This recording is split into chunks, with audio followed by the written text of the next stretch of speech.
The South Node is conjunct Venus today, and this is coming just before our Aries Full Moon on the 6th or 7th.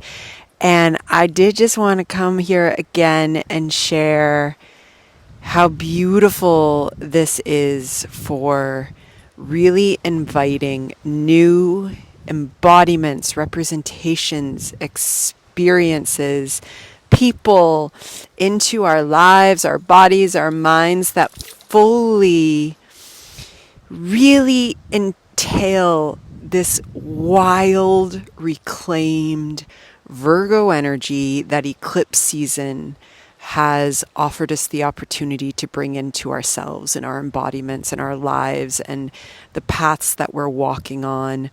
This is coming just at the very close of this eclipse season, and we know what an eclipse season it's been, and yet so much has been about making space and clearing in the body, mind, and daily habits, just patterns, especially formed by early environments, social constructions that we just don't need, that aren't going to serve us in the new communities in the age of Aquarius that we are building, that are not about power within.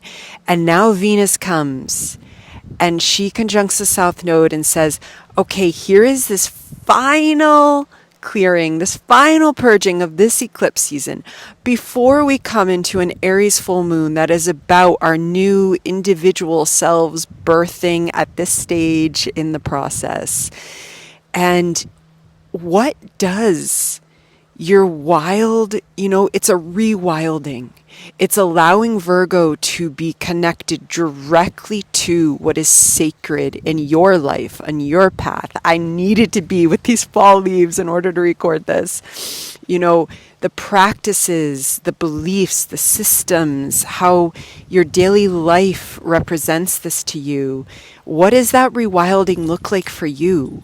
What does Virgo look like when it is really fully taken out of what is a patriarchal gaze that is also internalized by all of us, that we weave into social media constructions of empowerment? And this is just a whole other plane. This is about our connection to Earth. That is what Virgo does. It connects us to Earth through the body, and that becomes a way of doing work with the divine in this plane. That's what Virgo's here for. Virgo's not here to be perfect. Virgo's not here to be perfect anything. It's to distill information, to create the systems, but being rooted in Earth doing that.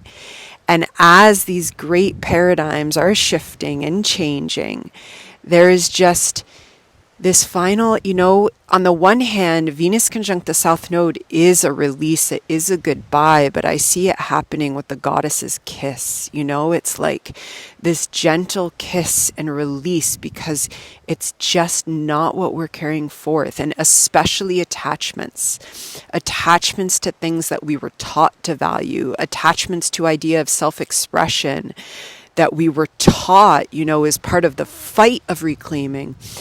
But what if reclaiming in our own embodied experience isn't a fight, but a turning to the self with love? And Venus is here for that, saying your values matter. Your connection with Earth matters. Your intuition. Pisces is on the other end of Virgo. Your intuition, your connection to the divine. I don't know if you can hear them, but there are some waves very close to us. I'm going to do this and show you so that you can see them. And there's Pisces and there's Virgo, and here's autumn and that composting that's happening. That's part of our natural process. And all of this is here in Venus conjunct the South Node, and just really inviting the release, especially of how we've held ourselves in relationships. Virgo with Venus, it's really quite wonderful. For yes, Venus is bringing in our relational ways of being. But with Virgo here, it's about how our mind body has connected us into those other relationships. And so there's something that we're releasing.